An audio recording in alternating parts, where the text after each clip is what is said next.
Good morning. இன்றைக்கி நம்ம எசேக்கியேல் 33வது அதிகாரத்திலிருந்து 37வது அதிகாரம் வரைக்கும் கர்த்தருடைய வேதத்திலிருந்து படிக்க போகிறோம். அதற்கு முன்னாடி ஜெபம் பண்ணிக்கலாம். பரலோக பிதாவே, இந்த கோர்ஸை நீங்கள் எங்களுக்கு கொடுத்ததுக்காக உங்களுக்கு ரொம்ப நன்றி செலுத்துகிறோம். கர்த்தாவே, நீர் ஒருவர் தாமே எங்களுக்கு கற்பிக்கக்கூடிய ஆசனாக இருக்கிறீர். கர்த்தாவே, இந்த வேதங்களில் நாங்கள் தியானிக்கும் பொழுது நீர் தாமே எங்களோடு துணை நின்று இதனுடைய அர்த்தத்தை, இதனுடைய பயன்பாட்டை எங்களுக்கு விவரித்து காண்பித்து எங்களுடைய குணாதிசயத்தில் இந்த விஷயங்களை நீங்கள் நடப்பித்து தருமாறு ஜெபிக்கிறோம். கர்த்தாவே, நன்றி இந்த ஒரு வாய்ப்புக்காக. இயேசு கிறிஸ்துவின் நாமத்திலே ஜெபிக்கிறோம். ஆமேன். ஸோ இது வரைக்கும் நம்ம என்ன பார்த்துருக்கோன்னா, எசேக்கியேல் 1-32 முதலாவது பாகம், அதாவது 1-24 வரைக்கும் எருசலேமை குறித்த தீர்க்க தரிசனங்கள். ஸோ 1-3 வரைக்கும் ஒரு தீர்க்கதரிசியினுடைய அழைப்பு, கர்த்தருடைய மகிமையானது அவனுக்கு முழுவதுமாக காண்பிக்கப்பட்டது. கர்த்தர் அவனை அந்த மகிமையோடு அழைத்தார் காவல்காரனாக.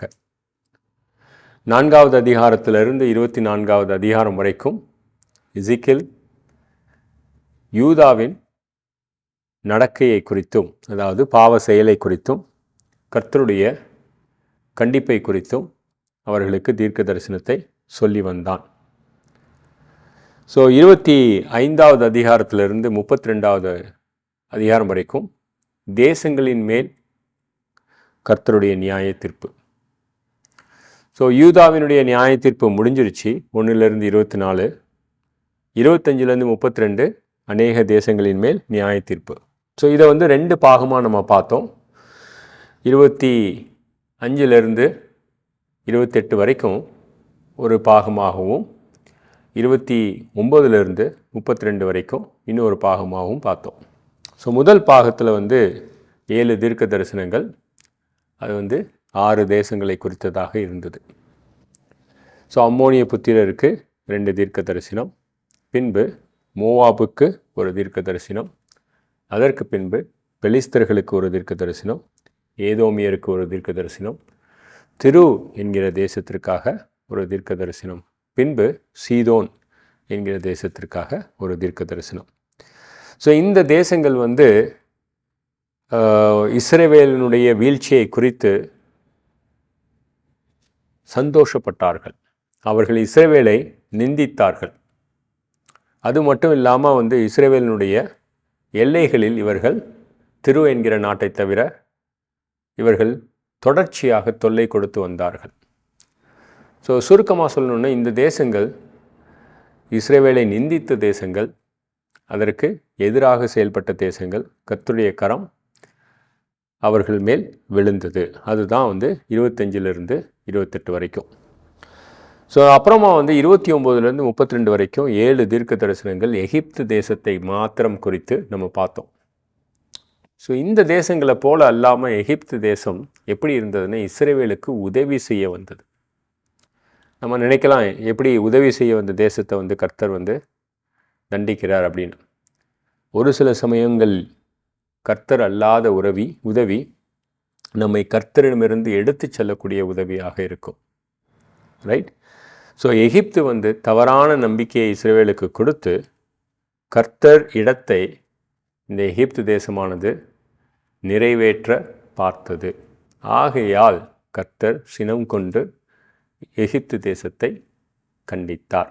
இதுதான் 29வது அதிகாரத்திலிருந்து 32 வரைக்கும். ஸோ யூதாவை குறித்த நியாய தீர்ப்பு 24 அதிகாரங்கள், மற்ற தேசத்தை குறித்த நியாய தீர்ப்பு 25-32. இன்றைக்கி நம்ம பார்க்க போகிறதுன்றது 33-37 கர்த்தருடைய நம்பிக்கையான வார்த்தைகள். ஸோ அப்போ மற்ற தேசங்களை குறித்த நியாய தீர்ப்பும் கர்த்தருடைய நம்பிக்கையான வார்த்தைகள் தான். அது எப்படி சொல்ல வரேன் அப்படின்னு பார்த்தீங்கன்னா, உன்னை தொடுகிறவன் என்னுடைய கண்ணின் மணியை தொடுகிறான். அந்த விதத்தில் கர்த்தருடைய நம்பிக்கை இன்டைரக்டாக அவர் தெரிவிக்கிறார். ஆனால் 33-37 வரைக்கும் நேரடியாக கர்த்தர் இந்த செயல்களை நான் இஸ்ரவேலுக்கு செய்ய போகிறேன் அப்படின்றத குறித்து அவர் தெரிவிக்கிறார். ஸோ இன்றைய தினம் 33வது அதிகாரத்தை குறித்து பார்க்கலாம். இஸ்ரவேலானது பாபிலோன் தேசத்துக்கு விழுந்தது. இப்போ இந்த மாதிரி ஒரு காலகட்டத்தில் நீங்கள் கர்த்தருடைய தீர்க்கதரிசியாக கர்த்தருடைய மனுஷனாக இருந்தீங்கன்னா உங்களுக்கு எந்த மாதிரியான சிந்தனைகள் வரும்? ரைட், கர்த்தர் தன்னுடைய தேசத்தை சுத்தமாக இல்லாமல் ஆக்கிட்டாரே அப்படிங்கும்போது நம்ம கர்த்தர் மேலே ஒரு சில சமயம் சந்தேகப்படலாம்.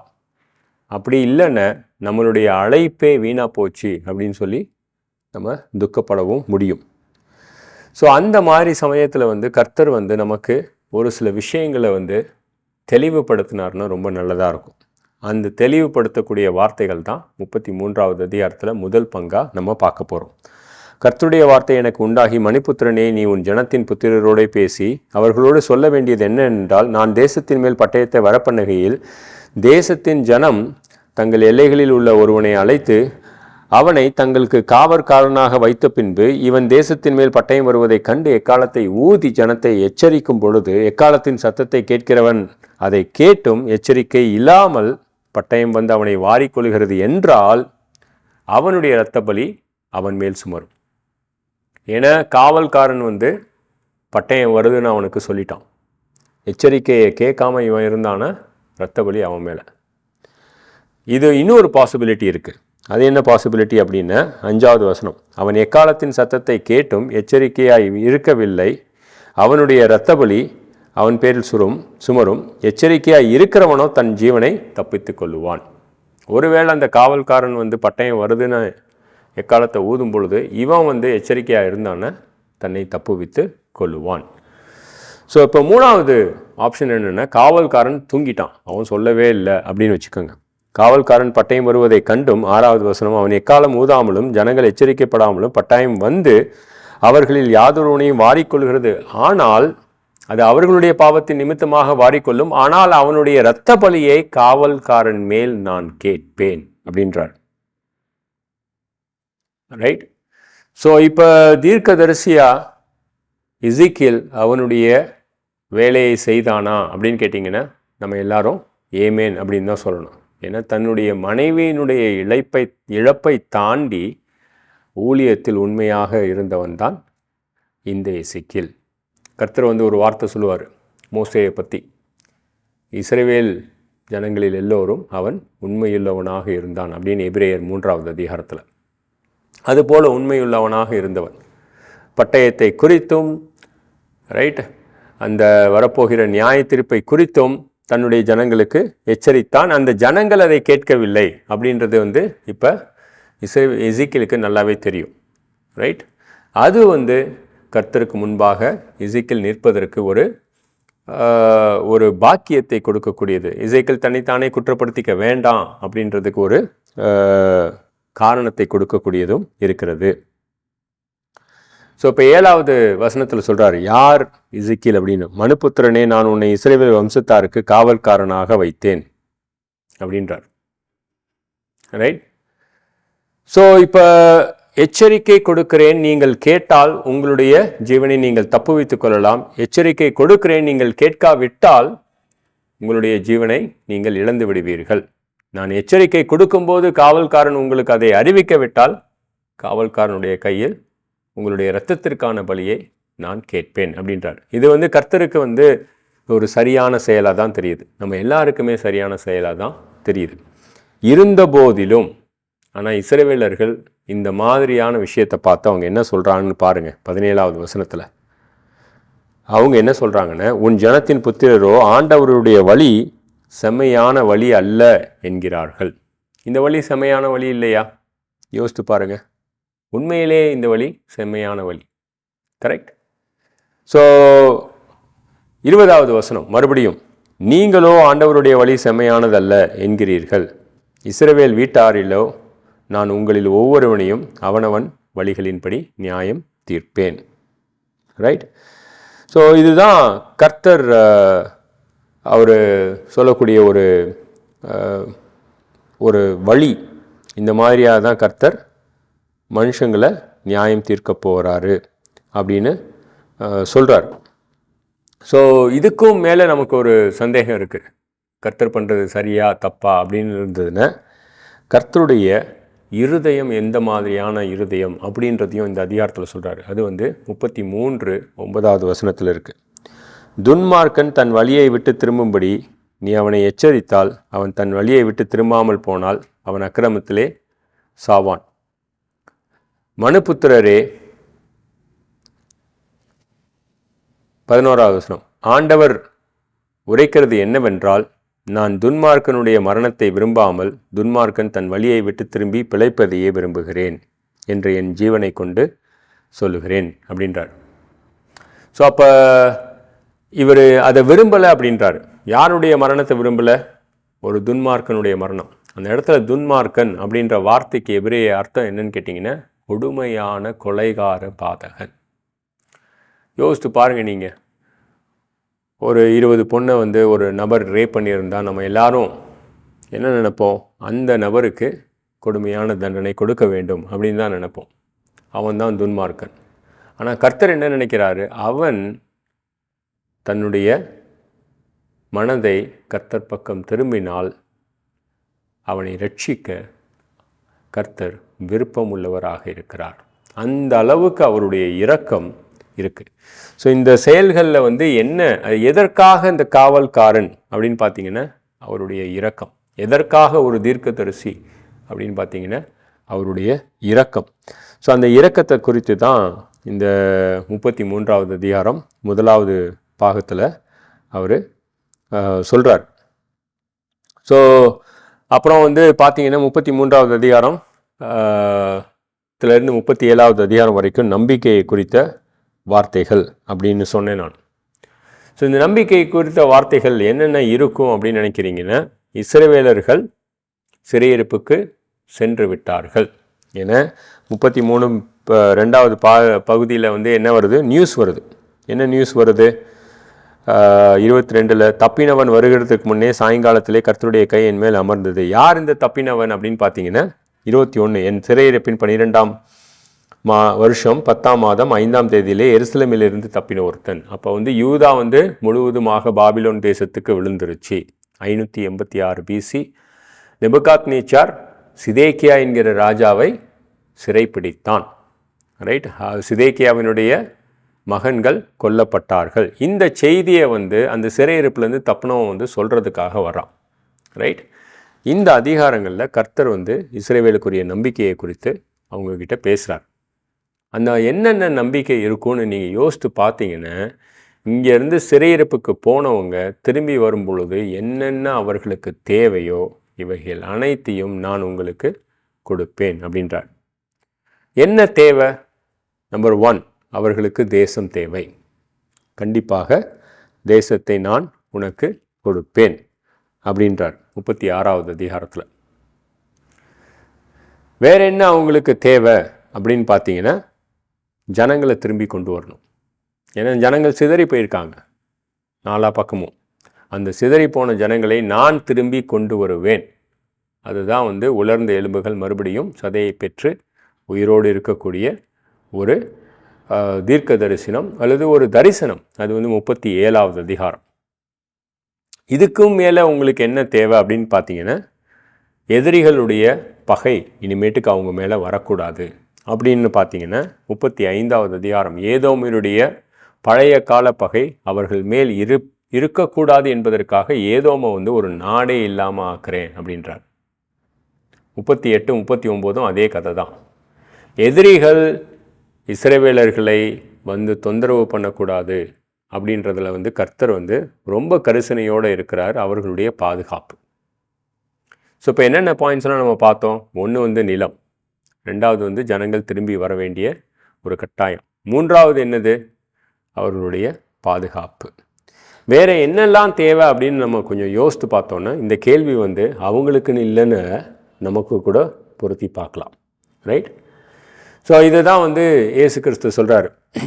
ஞானிகள் வந்து இதை குறித்து ரொம்ப கரிசனையோடு ஜெபம் பண்ணிகிட்ருக்காங்க. பட் ஆனால் இதெல்லாம் நான் உங்களை ஏற்கனவே உங்களுக்கு தேவைன்னு அறிஞ்சிருக்கிறேன். இருக்க இடமாக இருக்கட்டும், இல்லை உடுத்த உடையாக இருக்கட்டும், ஸோ அந்த தேசமாக இருக்கட்டும், அந்த தேசத்தினுடைய செழிப்பாக இருக்கட்டும், நம்மளுடைய பாதுகாப்பாக இருக்கட்டும், கர்த்தர் தாமே முன் சென்று நமக்காக அனைத்து விஷயங்களையும் ஆயத்தப்படுத்தக்கூடிய ஒரு கர்த்தர் தான் அந்த கர்த்தர். கடைசியாக அவங்கள விட்டுட்டு போகும்போது கூட யோவான் 14 என்ன சொல்கிறாரு? உங்களுக்காக ஒரு இடத்தை ஆயத்தப்படுத்தி கொண்டிருக்கிறேன் அப்படின்னு. பரலோகத்தில் நமக்காக ஒரு இடத்தை ஆயத்தப்படுத்தப்படுறவர் பூலோகத்தில் பண்ண மாட்டாரா? ரைட். ஸோ வேறு என்ன இவங்களுக்கு தேவை அப்படின்னு கேட்டிங்கன்னா, கர்த்தருடைய நியாய பிரமாணத்தை கை கொள்ள இவர்களுக்கு புதிதான ஒரு இருதயம் தேவை. அந்த புதிதான ஆவியை கர்த்தர் கட்டளையிட வேண்டும். அதையும் அவர் செய்கிறேன் அப்படின்றார். 36வது அதிகாரம் 26வது வசனம். ரைட். ஸோ இப்போ புதிதான இருதயம், புதிதான ஆவி, தேசம், தேசத்தில் செழிப்பு, எதிரிகளிடமிருந்து பாதுகாப்பு.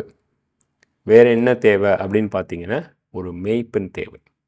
இவர்களுக்கு மேய்ப்பன் தேவை. அந்த மேய்ப்பனை கண்டிப்பாக உங்களுக்கு ஏற்படுத்துவேன். அதுதான் 34.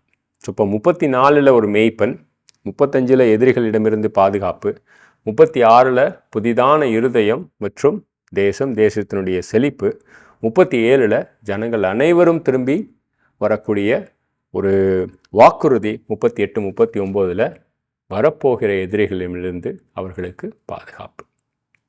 இதையும் தாண்டி உங்களுக்கு வேறு என்ன தேவை அப்படின்னு கேட்டிங்கன்னா, 40லேருந்து 48 வரைக்கும் கர்த்தருடைய ஆலயம், அவருடைய பிரசன்னம்.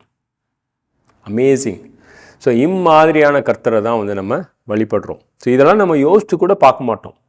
இந்த அளவுக்கு அவர் நம்பிக்கையை ஊட்டக்கூடிய வார்த்தைகளை சொல்லியிருக்கிறாருன்னு கண்டிப்பாக அவர் நம்மேல் அக்கறையுள்ள, உங்களை விசாரிக்கிறவரானபடியினால், இப்படி தான் பேதுரு சொல்கிறான்.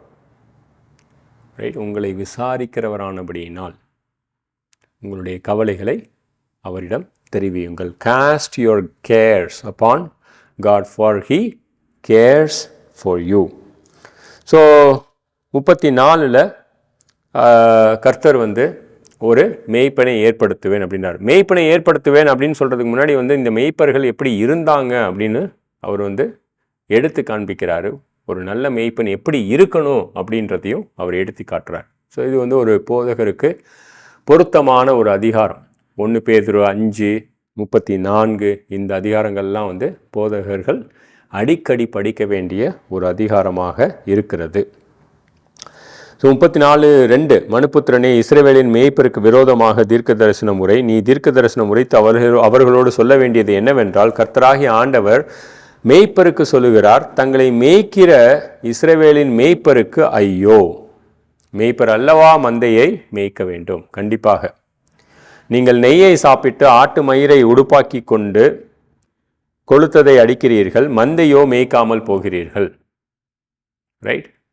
இவங்க தங்களை மட்டும் மேய்ச்சிக்கிட்டாங்க, மந்தையை மேய்க்கலை. வேற என்ன பண்ணாங்க?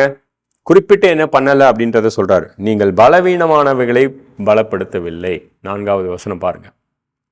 நம்பர் 1. நம்பர் 2, நசல் கொண்டவைகளை குணமாக்கவில்லை. நசல் கொண்டவைகள்னா வியாதிப்பட்டிருக்கிறது. 3வது, எலும்புகள் முறிந்தவைகளை காயம் கட்டவில்லை. 4வது, துரத்துண்டவைகள், வழி தப்பி போன ஆடுகள், ரைட், திரும்பி கொண்டு வரவில்லை. 5, காணாமல் போன ஆடுகளை நீங்கள் தேடவில்லை. இதெல்லாம் பண்ணாமல் என்ன பண்ணீங்க?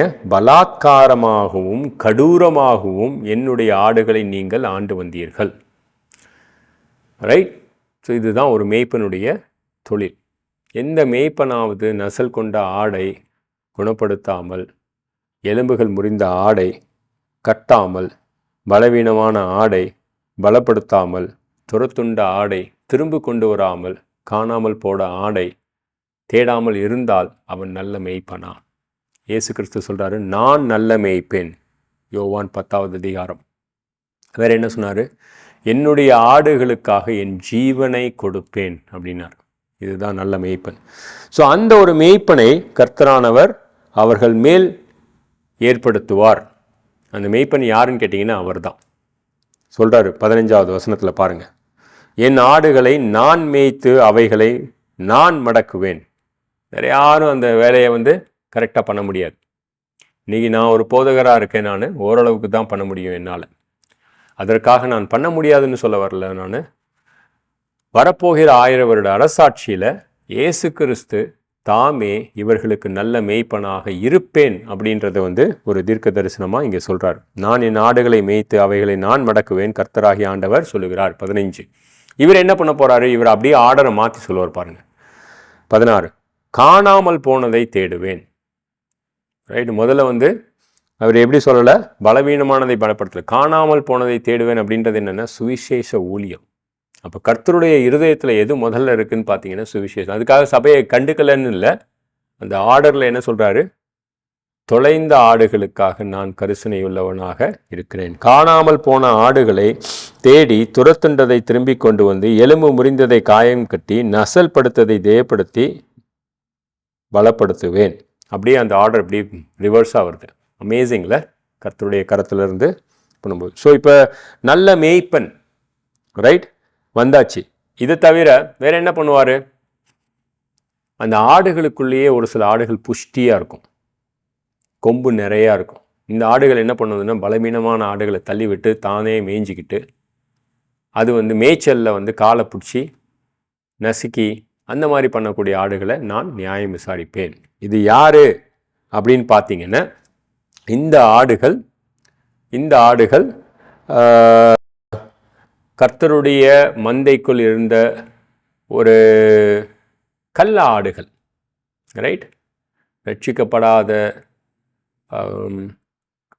கர்த்தருடைய ராஜ்யம் அல்லாத மற்ற ராஜ்யத்தைச் சேர்ந்த இந்த நபர்கள். ரைட், ஸோ இதை வந்து நம்ம பார்க்குறோம். நம்ம கர்த்தர் வந்து கண்டிப்பாக அந்த ஆடுகளுக்கு நியாயம் விசாரிப்பார் அப்படின்றதையும் பார்க்குறார்.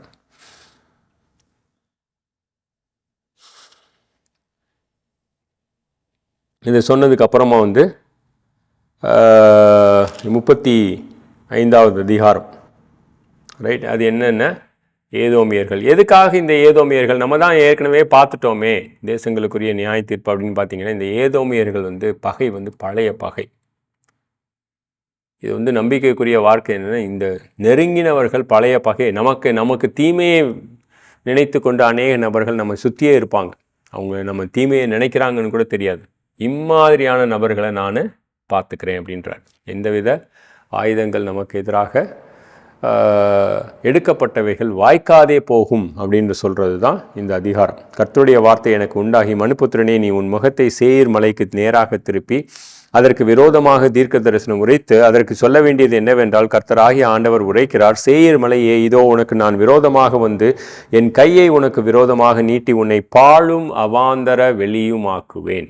I will make you desolate.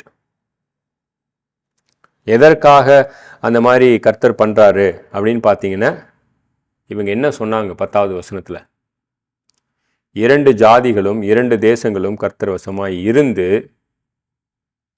அவைகள் என்னுடையவைகளாகும் அப்படின்னு சொன்னாங்க. நான் அவைகளை சுதந்திரித்துக் கொள்வேன் என்று நீ சொல்லுகிறபடினால், நீ அவர்கள் மேல் வைத்த வர்மம் அப்படின்னா என்னது? பகை செய்த கோபத்துக்கு தக்கதாக உன் பொறாமை அதற்கு தக்கதாக கர்த்தர் உன்னை நியாயம் விசாரிப்பார். ஸோ இந்த மாதிரியான விஷயங்கள் வந்து நம்மளை சுற்றி இருக்கக்கூடியது. நம்மளை தேசத்துக்கு கொண்டு போயிட்டாரு, பட் ஆனால் அப்போ சுற்றி இருக்கிறது பொறாமை எல்லாம் டீல் பண்ணலைன்னா ரொம்ப பிரச்சனையாயிடும். அந்த வசனம்தான் 35வது அந்த வசனத்தை கொடுத்த அதிகாரம் தான் 35வது அதிகாரம். 36ல் என்னது? தேசம் மற்றும் புதிதான ஒரு இருதயம். ரைட், ஸோ இந்த தேசம் அப்படிங்கும்போது என்னது? அங்கே இருக்கக்கூடிய இடங்கள். ஸோ 36:8 என்ன சொல்கிறார் பாருங்கள். இஸ்ரவேல் மலைகளே, நீங்கள் கொப்புகளை விட்டு என் ஜனமாகிய இஸ்ரவேலுக்கு உங்கள் கனிகளை கொடுப்பீர்கள். இதோ நான் உங்கள் பட்சத்தில் இருந்து உங்களை கண்ணோக்குவேன், நீங்கள் பண்படுத்தப்பட்டு விதைக்கப்படுவீர்கள். தேசம் வந்து செழிப்பாக இருக்கக்கூடிய ஒரு தேசமாக இருக்கும். 11 உங்கள் மேல் மனுஷரையும் மிருக ஜீவன்களையும் பெருகி பழகும்படி வர்த்திக்க பண்ணுவேன். பூர்வ நாட்களில் நீங்கள் இருந்த நிலைமையை உங்களுக்கு ஸ்தாபித்து உங்கள் முந்தின சீரை பார்க்கிலும் உங்களுக்கு நற்சீரை உண்டாக்க செய்வேன். ரைட், ஸோ நான் உங்கள் மேல் என் ஜனமாகிய இஸ்ரவேலரை நடமாட பண்ணுவேன். அவர்கள் உங்களை கையாளுவார்கள், அவர்களுக்கு சுதந்திரமாய் இருப்பாய். இதெல்லாம் வந்து தேசத்தை குறித்து சொல்றார். கர்த்தராகிய ஆண்டவர் என்ன சொல்லுகிறார்? 13வது வசனத்தில், ஜனங்கள் உன்னை பார்த்து நீ மனுஷரை பட்சிக்கிற தேசம் என்று உன் ஜனங்களை சாக கொடுக்கிற தேசம் என்றும் சொல்லுகிறபடியினால் நான் இனிமேல் மனுஷரை பட்சிப்பதும் இல்லை, உன் ஜனங்களை சாக கொடுப்பதும் இல்லை என்று ஆண்டவர் சொல்லுகிறார். ரைட். ஸோ அந்த தேசத்தில் வந்து மழை வரும் அப்படின்றார், மழையை கொண்டு வருவேன் அப்படின்றார். அந்த தேசமானது கனிகளை கொடுக்கும் அப்படின்றார்.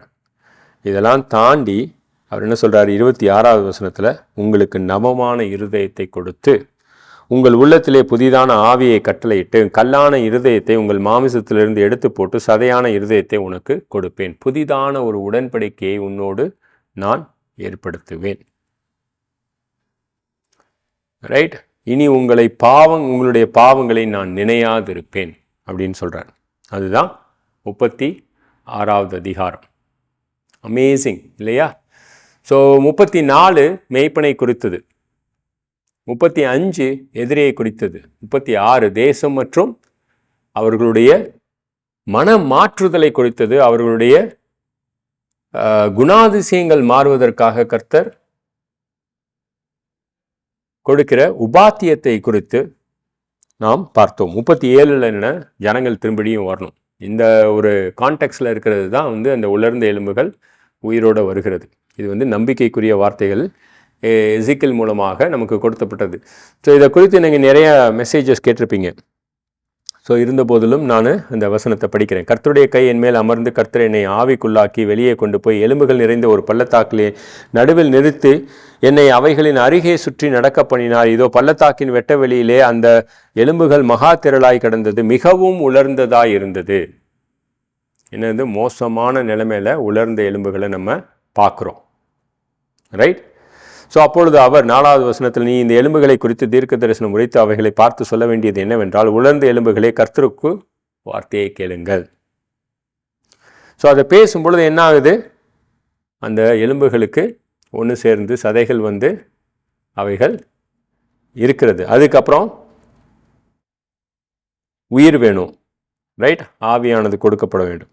9வது வசனத்தில், அப்பொழுது அவர் என்னை பார்த்து, நீ ஆவியை நோக்கி தீர்க்க தரிசனம் உரை, மனுப்புத்திரனே நீ தீர்க்க தரிசனம் உரைத்து ஆவியை நோக்கி கர்த்தராகிய ஆண்டவர் உரைக்கிறது என்னவென்றால், ஆவியை நீ காற்று திசை 4 வந்து கொலையுண்ட இவர்கள் உயிரடையும்படிக்கு இவர்கள் மேல் ஊது என்று சொல் என்றார்.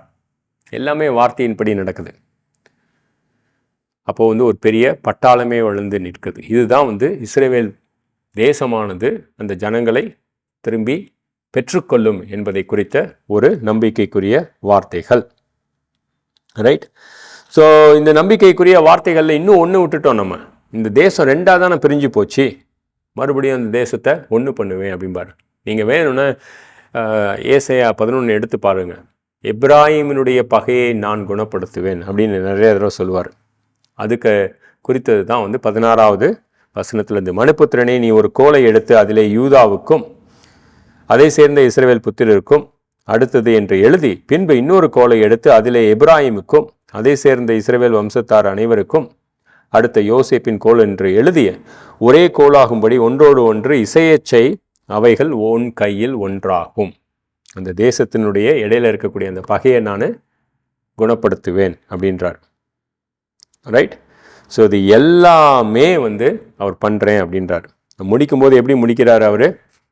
26 நான் அவர்களுடைய சமாதான உடன்படிக்கை செய்வேன், அப்பொழுது நித்திய உடன்படிக்கையாக இருக்கும். நான் அவர்களை நிலைப்படுத்தி அவர்களை வர்த்திக்க பண்ணி அவர்கள் நடுவிலே என் பரிசுத்த ஸ்தலத்தை என்றென்றைக்கும் ஸ்தாபிப்பேன். அதுதான் 40-48 நம்ம வரப்போகிற கிளாஸஸில் பார்க்க போகிறோம். என் வாசஸ்தலம் அவர்களிடத்தில் இருக்கும், நான் அவர்கள் தேவனாய் இருப்பேன், அவர்கள் என் ஜனமாய் இருப்பார்கள். 27 அப்படியே என்னுடைய பரிசுத்த ஸ்தலம் அவர்கள் நடுவிலே என்றென்றைக்கும் இருக்கும், நான் இஸ்ரவேலை பரிசுத்தம் பண்ணுகிற கர்த்தர் என்று ஜாதிகள் அறிந்து கொள்வார்கள் என்று சொல் என்றார். சூப்பரான நம்பிக்கைக்குரிய வார்த்தைகள். என்னென்னு பார்த்தோம் நம்ம. 33 அந்த காவற்காரனை ஏன் வச்சேன், எச்சரித்தேன், எதற்காக அடித்தேன் அப்படின்றார். 34 மேய்ப்பனுக்கு எதிரான செய்தி, நல்ல மேய்ப்பனுடைய காரியம் என்னவென்று நமக்கு அறிவித்தார். 35 ஏதோமினுடைய பகையை பார்த்துக்கிறார். 36 தேசத்தை செழிக்க பண்ணினார், தேசத்தை குணமடைத்த செய்தார் ஜனங்களுக்கு புதிதான இருதயத்தையும் புதிதான ஆவியும் கட்டளையிட்டு அவர்களுக்கு நியாயப்பிரமாணத்தின் உடன்படிக்கையின்படி நடக்க அவர்களுக்கு உதவினார். 37 ஜனங்களை திரும்பவும் கொண்டு வந்து நித்திய உடன்படிக்கை செய்து அந்த தேசம் பிளவுபட்ட இரு தேசத்தையும் குணமாக்கி ஒரே தேசத்தில் வைத்து அவர்களுக்கு மத்தியிலே பரிசுத்த தலத்தை கொடுத்து அவர்களுடைய தேவனாய் இருப்பேன் என்கிறார். இந்த நம்பிக்கைக்குரிய வார்த்தைகள் தான் நம்ம 33 37 வரைக்கும் பார்த்தோம். ஸோ அடுத்த கிளாஸில் வந்து என்ன பார்க்க போகிறோம்னா 38 தொடர்ச்சியாக பார்க்க போகிறோம். இன்னும் 2-3 கிளாஸஸில் நமக்கு இந்த கோர்ஸ் முடிஞ்சிடும். Thank you so much. நீங்கள் இது வரைக்கும் பார்த்ததுக்கு தொடர்ச்சியாக இந்த கிளாஸஸ்க்கு நீங்கள் உங்களுடைய தனிப்பட்ட ஜெபங்களில் ஜெபிச்சுக்குங்க. கர்த்தாவே, இந்த நேரத்திற்காக உமக்கு நன்றி செலுத்துகிறோம். எங்களுக்கு நீர் தொடர்ச்சியாக உதவும்படி ஜெபிக்கிறோம். இயேசு கிறிஸ்துவின் நாமத்திலே ஜெபிக்கிறோம். ஆமென்.